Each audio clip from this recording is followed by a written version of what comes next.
ami internet suivre Guédiawaye info ñu ngi ak monsieur Bass Diatta Mbacké Bass Mbacké Diatta ku ñëpp xam vraiment mu nekk aussi tamit vraiment suñu xarit duñ ko nëbb nit waa Guédiawaye info la chaque fois bu situation amee rek danañ ko ci consulter mu jox ci xalaatam rawatina nag situation bi tey fi mu nekkee mooy au niveau de la Casamance di doomu Casamance aussi koo xam ne fu mu toog da koy fier daf naa man booy Guédiawaye la mais tamit aussi waa Casamance la Bass ziar naa la. jërëjëf asalaamaaleykum wa rahmatulah waa Guédiawaye info ça c'est sama presse la waaw maa ngi leen di nuyu bu baax a baax di kontaan ci yéen jërëjëf.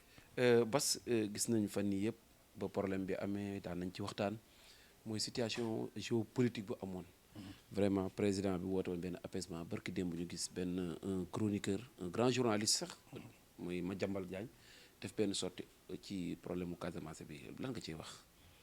bon ni nga ko tàmbalee ci boppam moo neex nga ne un grand journaliste ba pare nga tudd Madiambal y en a qui doutent que c'est un journaliste mais moi je ne doute pas que c'est un journaliste mais fa mu jógee ñenn ñaa ngi ne greffier la woon ba mu tàbbi ci journalisme mais être un journaliste c'est facile parce que nous-mêmes on a une formation journalistique parce que am nañ diplôme yi mais on n'exerce pas mais boo demee bay exercer journalisme il faut être imbu de déontologie journalistique loolu mooy problème bi waaw léegi coow li bëri na trop autour de Madiambal parce que tout simplement il a avancé des propos inconcevables dañu traversé période bu doy waar jamono ji période boo xam ne y a une violence extraordinaire au Sénégal une violence bu musta am Sénégal nit ñi di ñaxtu taal yi am lu ne am yëf yi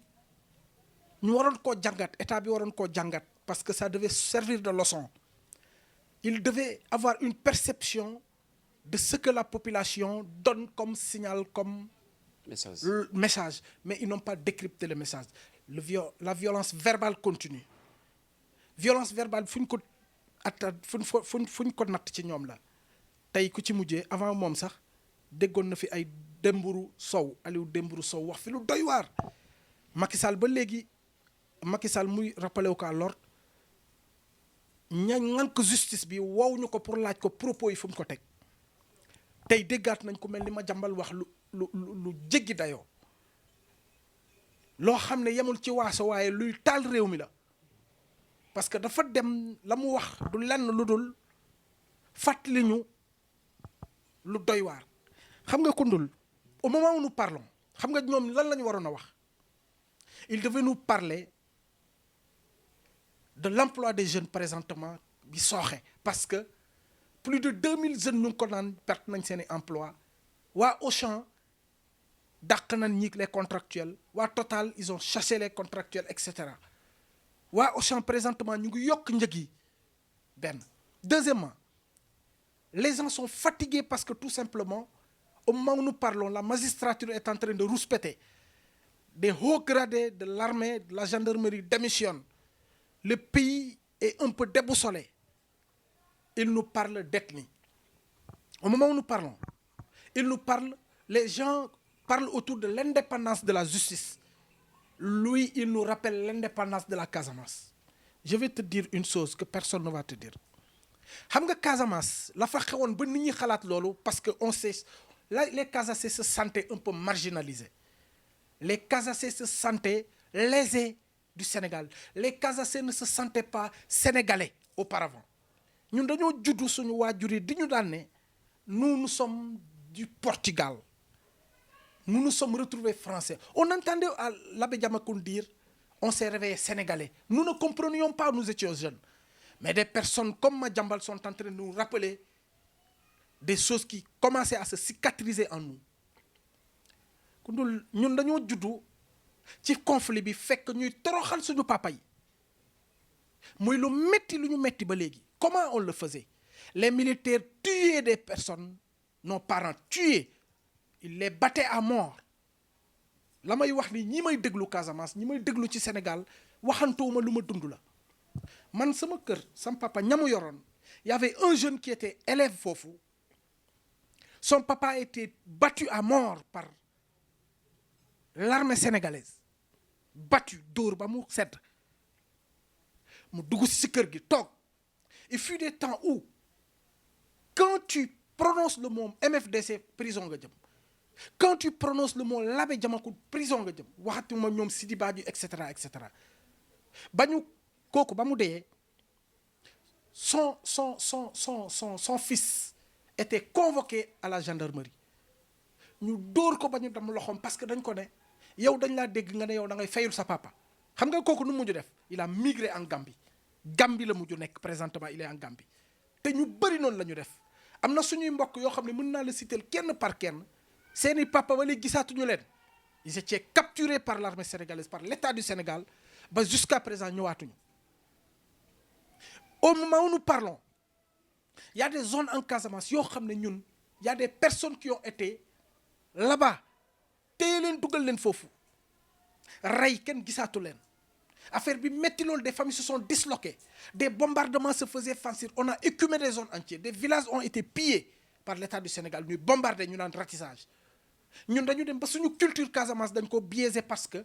li ñu naan fu tampafu bu nokkeen fu tampafu mooy la grande circoncision des Joola xam nga ñun buñ ko doon def dañuy takk ay téere ba mu fees dañuy yor ay fetal mëkk doom yooyu yëpp kenn yoratu ko parce que ku ko yor bu ñu la visité bu ñuy def ratissage bu ñu ko gisee dañ naan rebelle nga ça a gangréné la culture ça nous a fait mal moo tax tey pourquoi ma lay indi loolu c'est une façon de te dire qu'on a souffert de ce conflit tey bu ñu gisee nit comme tekkiwul dara une personne irresponsable comme Madiambal parler de la sorte ça nous fait mal et je demande à l'État du Sénégal je demande au peuple entier de prendre ses responsabilités et de dire que ils sont en train de réveiller des choses qui sont extrêmement dangereux ci Guédiawaye Info laa koy waxee et je mesure ce que je suis en train de dire c'est dangereux ils sont en train de réveiller une vipère l'affaire commençait à se cicatriser on commençait à retrouver la paix la stabilité sociale ñuy wax lu doy waar on interpelle toutes les personnes épris de justice ñu woo Madiambal ñu déglu ko il faut que ñu woo ko ça c'est mënuñu ko bañ a woo parce que c'est inconcevable mu ngi tooñ si Madiambal ne comprend pas lan moo nekk nordiste ak sudiste c'est grave c'est des termes très graves très dangereux ñun ku mel ni man sama papa di Joola sama yaay di nordiste comme moom la tuddee sama yaay waa Jurbel la man ma juddu nekk taalibey Serigne Touba ñu tuddee ba sëñ Basiru Mbàkke borom Daaru Minam sama yaay judd nekk nord mu sëy fële su la làkkalee Joola tu peux pas comprendre ni kii il est de l'autre côté muy séeréer tu vois jaxasoo boobu ku dul ma lay wax tey ñun dañuy politique waaye xel la ñuy politiquer tey bugguñu affaire waaso bugguñu affaire fayantu bugguñu affaire rayante tey Macky Sall mi nga xam ne tey mooy ki nga xam ne ñun bugguñu sax mu toog Sénégal na fi jóge parce que dama bëgg ñu daanu mais bugguñu dara wokk ko kondol dañu bëgg Macky Sall wër dara du ko wokk te dara du ko jot day pare ci nguur bi ñu dàq ko ci nguur bi démocratiquement mu jóge fi mais kenn du ko rey kenn du ko def dara may Macky Sall mi nga xam ne mooy suñu noonu on le suppose comme ça xam nga lu tax c'est parce que ñun Macky Sall bu ñu neexul sax suñ ko daree def lu bon sax duñ ko def parce que ka nekk ci wetam di Marème Faye Sall mi nga xam ne séeréer la ñun ñu ay Joola kenn du ko laal parce que Marème Faye Sall suñu cousine la Sénégal noonu la bindoo ñun ñëpp ay mbokk lañ dégg nga li ma la wax donc moom bu ñëwee tey waxam ju rëy jooju c'est parce qu'il n'a rien compris c'est parce que ils ne sont pas intelligents qu'est-ce qu'il dit si un Atout Badiate dit que il félicite Sonko ñang parce que Sonko nu mu positionné au niveau des élections mais ça n'engage que lui qu'est-ce que ça nous engage nous si les membres de l'APR n'ont pas pris position pour Macky Sall et Benno Bokk Yaakaar parce que y a Sonko qui est leur parent et cetera lan moo ci suñu yoon ñun Casamance si les autres démissionnent de l'APR parce que Sonko ñang lu ci suñu yoon maintenant quand il va jusqu'à taxer et parler de sud et de nord loolu c'est grave et on va le dire il est parti jusqu'à dire que des rebelles sont sortis de la Casamance pour venir à Dakar c'est ce qui est archi faux seen déclaration nañ ko bàyyi ils ont commencé par dire qu'il y a des terroristes ba léegi gisuñu terroristes tous ceux qui ont été arrêtés dans ce problème-là ont été libérés ñan ñooy terroristes yi un deuxièmement quand on dit que les rebelles ont traversé Gambie xam nga Casamance sooy jógee Ziguinchor waxatuma la zone Fuladu bi sax waxuma la boobu mais Ziguinchor boo jógee pont bi ay militaire a fi nekk ay gendarme ci nekk nga ñëw Tooboor contrôle la fi am nga ñëw ngay boo jëlee la boucle du Boulouf bi di boo jëlee soo jëlee boru Bignona bi soo ñëwee ay Bayla ay Kaparan ay Bessir xaw ma Bayla Kaparan nga ñëw ba Badiana Djinaki Ebinako Kataba ba jusqu'à Diouloum fenn village boo dem dafa am ay militaires yu lay contrôler fan la ñuy jaar soo ñëwee ba ci frontière bi Gambie boo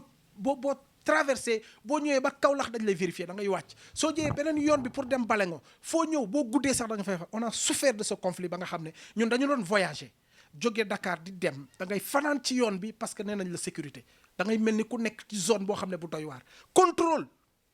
ñoom affaire bi metti ñu tu te sens des fois même que bokkoo Sénégal loolu yëpp ñu dund ko ñu muñ ko tey tu entends des personnes aussi irresponsables se prononcer de la sorte. parce que xam nga lu jaaxal Sénégalais yi mooy boo seetloo situation bi nga xam ne dëkk bi jugee nañ ko Ousmane Sonko dafa lancé benn message bu am solo daf ne problème bi mu jugee képp man doomu Casamance la mais tey gis naa ne tey ñun ñi dundutun affaire problème mu Casamance mais Sénégal moo jug kon maa ngi ñaan suma mbokk yi nekk ci biti maam ci àll bi indi leen armée bi maam indi leen seen armée bi ngeen yor ngeen jox ko armée sénégalaise vraiment mu def message boo xam ne àddina yëpp ko rafetlu. kon ma jàmbal sorti bi mu sorti amul benn lu ci lu c'est que dañoo cuune ta question est tellement pertinente que ñoom dañoo cuune bëgg lu neex Macky Sall tax na ñuy wax waxu dof parce que lii mooy waxu dof mais gis nga dof buy wax ñun ñi amay nopp suñu nopp ñu mën am dégg-dégg c'est pour faire plaisir au roi puisque Macky Sall il a fait du Sénégal une oligarchie ñoom il veut lui faire plaisir mais c'est impertinent ce qu'il a dit parce que quand Sonko le dit c'est juste pour me montrer que nous sommes des Sénégalais on est imbus de sénégalité et c'est pertinent ce que Sonko a dit on lui accorde ça maintenant là où moi je tique un peu ku ne def na fi appel à la paix ku ne jëm na loolu te lii muy wax ni Sonko il est qui pour que les armes soient posées immédiatement c'est ce que les gens doivent comprendre quand il le dit il ne le dit pas en tant qu'autorité il le dit en tant que leader fils de la Casamance qui appelle à la paix parce qu'il le veut maintenant si on veut véritablement qu'il y ait la paix il y a des procédures il y a une façon de faire il faut xoolal vérité et réconciliation tey lii ma nekk di wax nii ma junj la quelques-uns am na yoo xam ne yu ci gën a garaaw yoo xam ne du ma la ko wax dañ koy waxtaane ba pare paix doog a ñëw leen tout de suite teg leen armée jeex na enterré non c'est pas comme ça gis nga le MFDC moom ak Sonko moom ak ku dul Sonko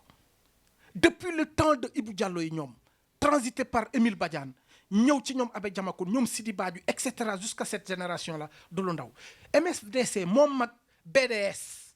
kon du affaire tey MFDC ñun dañoo judd fekk ko ca ba mu ñëw problème bi continuer kon boog du loo xam ne dañ koy saax-saaxee mu jeex il faut bien penser ça penser les plaies réfléchir aller vers une véritable paix pour mu jeex parce que une paix définitive pour ñu am ko il faut qu'il y ait du sérieux il faut que état bi jël ko il faut que toute la population il faut que toutes les ethnies s'y impliquent pour que yëf yi jeex mais sinon l'affaire n'est pas que politique l'affaire est culturelle déglu ma bu baax politiquement suñ ko résoudre mooy mujj l'affaire est culturelle c'est dans notre culture affaire bi dañ ko dund ba mu ancré ba mu am ay problèmes yoo xam ne bu ma la ko waxee du jeex fii li ancré foofu benn sur le plan économique ça a impacté sur le plan socio-culturel ça a impacté donc ay pàcc la yoo xam ne impérativement dañ ko war a saytu defar ko ñu doog a ñëw ci jéggalante mais on a trop souffert de ce conflit. parce que mu am lu jaaxal observateurs yi le barki démb dégg nga ministre de la justice dem ba lu mel ni Fouta aussi tamit mu génnee ci maam politique bi ñu dem ba affaire xeetu ak waaso lañ ci bëgg dugal boo gisee sorte bi mu def barki démb ci Ousmane Sonko moom moo tax nit ñi dee ñu bëri mu métti àddina bi ñu bëri tamit surtout rawatina Sénégal yi tey ñu xëyaat lendemain gisaat ma jàmbal bind loolu tey ban message nga ci la. mais Koundoul mais est-ce que ñiy dee ci conflit bii yëpp ci problème bii am dañ cee ubbi enquête y a des journalistes qui sont en train de dire que ubbiwuñu ci benn enquête le procureur waxu ci ñenn ñi ñu denc sax il paraît que ñenn ñi sax defaluñu leen autopsie au nom de quoi bu dee Ousmane Sonko moo ko def lan moo tax defuñu ko c'est pas Ousmane Sonko il faut être sérieux c'est le peuple qui s'est réveillé c'est le peuple qui était fatigué qui était déboussolé c'est cette jeunesse qui n'a plus rien à faire c'est cette jeunesse qui n'a plus ou de l'espoir ñoo ko def étudiants yi la jeunesse et tout le monde toute la population nañu bàyyi di ko féetale Ousmane c'est juste l'effet déclencheur de ce problème mais c'est pas lui il faut respecter les gens maintenant bu ngeen ciy dugal affaire waaso c'est parce que ay cuune lañ Madiambal il est tombé trop bas il est tombé au ras des pâquerettes ba pare nag il est inimaginable ñu bàyyi ko dama le ne dootuñu bàyyi ñu ñuy xas Casamance déedéet dootuñu bàyyi kenn la suñu maam yi dund suñu paa yi dund ñun duñu ko nangu kenn ku nekk la nga mën da nga ko cay def pour que ça arrête pour que nous soyons indivisibles au Sénégal ku ñu xolal ñun ku ñu wax la ku ñu wokk ñu xuri la përuñu ci kenn sóoraaluñu ci kenn luñ ci góobe gar ko parce que nag nit ki nag la nga doon da nga koy bëgg soo ko bañee dafa fekk nga gën caa ñaaw moom dootul nangu nit di ko indexé parce que le connaissant donc on ne va pas accepter qu'il nous manque du respect qu'il nous parle comme des vauriens nous ne sommes pas des vauriens on n'accepte pas ça ñun on a de la sénégalité pure et dure man géejawaay gii kenn du ma fi ëppale parce que dama am histoire avec géejawaay mais nag ma source dépend am na fu mu jógee la ñu doon dund sama maam yi di ko dund sama papa yi di ko dund coono ci loolu day jeex tàkk sinon ñun taxaw nañ pour mu jeex tàkk kenn du nangu loolu di am. balaa ñoo tëj moo xam na loo xam moo xew bi ci guddi ba barki dem ba léegi mi ngi am mooy affaire étudiant ethnicité boobu daw biir université ban message nga siy lancé. xam nga tout ça violence boobu yëpp mooy ñëw ba demb ci université quand on dit waa Kekendo dañoo joteeg waa Ndefleng loolu dafa doy waar xam nga Kekendo le mot est soose Kekendo mooy góor gu dëgër xam nga du joolaa la ñu wax de soose lañ pour dire que la Casamance c'est un moo tax quelque part où il parle de Mankagne les Peuls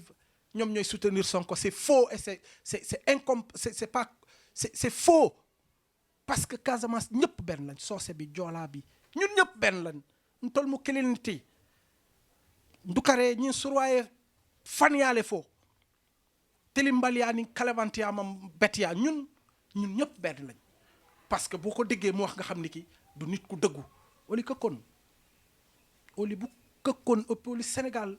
yoonu baje Casamance du baje anoo sanu mag mi ma legenaam reg ma jàmbal ayolo kalabantaay parce que bakkaanara boola bu tamputi c'est une façon de te dire que nous on est un et indivisible ñun Mankagne bi joolaa bi kii bi ñun ñëpp benn lañ soo demee Casamance soo demee booru Oussouye da nga fay fekk Jóob da nga fay fekk Njaay da nga fay fekk Gune kon bu ko fi wax waaso dof nga comment comprendre léegi waa Kekendo bu ñu joteek waa Ndefleng c'est grave il faut taire ça c'est une occasion pour moi de dire aux étudiants de dire à mes jeunes frères il faut pas ça l'affaire se trouve ailleurs mais pas entre vous entre étudiants déedéet il faut pas qu'on vous utilise il faut pas que les gens montrent que le Sénégal y en a qui sont de l'autre côté déedéet loolu baaxul c'est des propos pareils yoo koy def parce que quand les Dembourou Sow quand les Madiambal Diagne se permettent de parler de la sorte c'est pas bien et la justice doit s'autosaisir tous ces gens-là doivent être convoqués devant le juge et qu'ils s'expliquent parce que lii moom bu ñu ko defut ñu xam ni kii mais xam nga on parle de la magistrature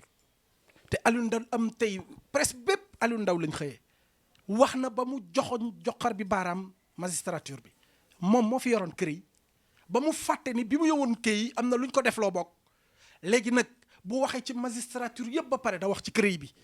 bi ñu xam ne dañu ne baaxut mu condamné ci Karim Wade tey ñooñam bi ñu bokkal substitut du procureur bi tey mooy ministre de l'intérieur Aliou Ndao d'accord li ngay wax baax na il faut respecter la justice doit être indépendante waaye nag CREI bi na nga ci wax les actes que la CREI a posés doivent être nuls et non avenus et laisser Karim Wade venir mu joŋanteeg ñëpp looloy dëgg. y a des précédents graves et dangereux pour le Sénégal. kàddu gu mujj la ngay tëjee. sama kàddu gu mujj du lu dul di leen sant waa Guédiawaye Info di leen ne ñun suñu kàddu yéen la ñun lu ñu bëgg a def. su ngeen ñu ko mayul ñii ñu koy def nii amaana dañ ko defee avec les actes te loolu baaxul gis nga la parole elle est sacrée ñun dañ ñoo jàngal ba jàngal ñu ci bois sacré bi ni ki booy wax da ngay réfléchir xalaat ko xalaataat balaa ngaa wax doo tëb wax te li ngay wax lu ne bu dul njariñu askan wi ba ko bu dee sa njariñu bopp ba ko ñun dañ ñu koo jàngale depuis fële boo gisee nit ñi ne tekk waxuñu dara noonu la te di leen wax man ànduma ak Sonko politiquement je suis du PDS je suis de la famille Ndiku Coro Sarr Farawad Ndiag ca laa bokk mais nag ku laal Sonko laal ma parce que du yoon tey ba ñu laalee Khalifa Sall ñun ñëpp a jóg ne c'est pas normal arrêtez ça kon boog tey ku laal keneen ñu jóguñu parce que il est Joola il est Socé il est Mankagne non on s'est levé parce que c'est un fils du Sénégal quelqu'un qui est en train de subir une cabale politique moo tax ñu jóg comme ni ñu ko defee ak Khalifa Sall et on va continuer à le faire si on le fait pour quelqu'un d'autre on va le faire donc le Sénégal est un et indivisible nous ne comprenons pas et nous n'allons pas accepter ça ba pare élection locale yi na ngeen ko tabb le plus tôt possible nag li ngeen koy pousse di ko pousse à tappale la parce que bu ngeen poussé élection locale yi di ngeen pousse législative yi wala ngeen couplé présidentielle yi noonu le temps que ngeen defaru lu ngeen di defaru bu ngeen gëmee seen bokk ñëw leen ñu sëgg bëre ñu gaja leen ñoom Aliou Sall ñoom ñii waa Benno ñii non il faut que ñu tëb non dafa doy sëkk quoi il faut que gars yi jóge fi doy na sëkk. Aliou moom sa dëkkandoo la non il faut sama dëkkandoo la mais il faut que mu tëb quoi parce que vraiment aayuñu ñun gisuñu leen xamuñu fu ñu dëkk tappale rek lañ fi nekkee. mais sa dëkkandoo la waaw mais sama dëkkandoo la d'accord mais dafa aayul nag. te gisuñu ko ñun xamuñu fan la dëkk. ok merci.